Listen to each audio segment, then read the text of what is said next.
जय जोहार जय छत्तीसगढ़। सत्य के संग अन्याय के खिलाफ न्याय पथ छत्तीसगढ़। आज का यह वीडियो किसी की बुराई करने के लिए नहीं बल्कि हमारे समाज के उस आईने को साफ करने के लिए है जिस पर बरसों से धूल जमी है। हम गर्व से कहते हैं कि छत्तीसगढ़िया सबले बढ़िया, लेकिन क्या वाकई आज हमारे प्रदेश के हजारों घरों की कहानी एक जैसी हो गई है।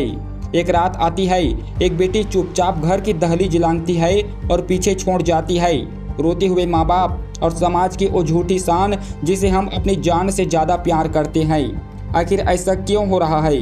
क्या सिर्फ वो लड़की गलत है या फिर हमारी वो पुरानी सोच, वो सख्त जाति प्रथा और शादी के नाम पर किए जाने वाले दिखावे ने उसे मजबूर कर दिया है? आज कुछ मिनट में हम इन कड़वे सवालों के जवाब ढूंढेंगे, तो बने रहिएगा वीडियो में लास्ट तक के और अपना राय कमेंट में जरूर साझा करना। सबसे पहला और सबसे बड़ा मुद्दा है जाति। छत्तीसगढ़ के ग्रामीण इलाकों में आज भी इंसान की कीमत उसकी काबिलियत से नहीं बल्कि उसकी जात से तय होती है। दिक्कत कहाँ है? जब एक लड़का या लड़की एक दूसरे को पसंद करते हैं तो पूरा परिवार का पहला सवाल होता है ओकर जात का ये, उसकी जाति क्या है। अगर जात अलग हुई तो महाभारत शुरू हो जाती है, प्रेम को पाप करार दे दिया जाता है। हम भूल जाते हैं कि जिस जाति के लिए हम बच्चों की खुशियां कुर्बान कर रहे हैं वो जाति मुसीबत के समय काम नहीं आती बल्कि वो पूरा परिवार काम आता है जिसे हम तोड़ रहे हैं। दूसरा बड़ा कारण है संवाद की कमी। छत्तीसगढ़ी परिवारों में आज भी अनुशासन के नाम पर डर पाला जाता है।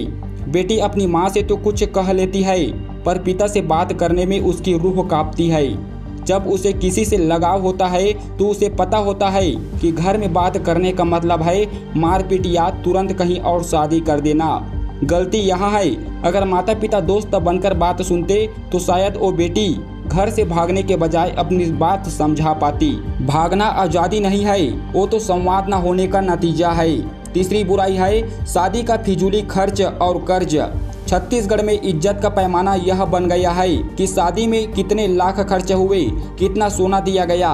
एक गरीब पिता अपनी बेटी की शादी के लिए खेत गिरवी रख देता है या साहूकार से भारी ब्याज पर पैसा लेता है।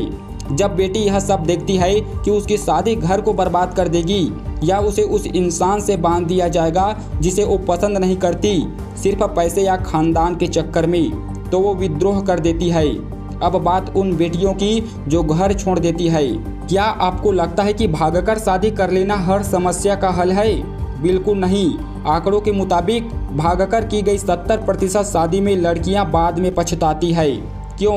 क्योंकि जिस लड़के के लिए उन्होंने माँ बाप को छोड़ा वो लड़का भी अक्सर समाज और परिवार के दबाव में हाथ खींच लेता है। बिना परिवार के सहयोग के समाज उस लड़के को कभी सम्मान की नज़र से नहीं देखता। घर से भागना सिर्फ एक परिवार की बदनामी है बल्कि एक लड़की के भविष्य का जुआ है।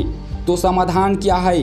माता पिता के लिए अपने बच्चों के साथ दोस्ती का रिश्ता रखे, जाति की लकीरें इतनी गहरी मत खींचिए कि बच्चे ही खो जाए। युवा के लिए आवेश में आकर लिया गया फैसला पूरी जिंदगी का दर्द बन सकता है। घर वालों को विश्वास में लेने की कोशिश करें। समाज के लिए अपनी इज्जत की परिभाषा बदलिए।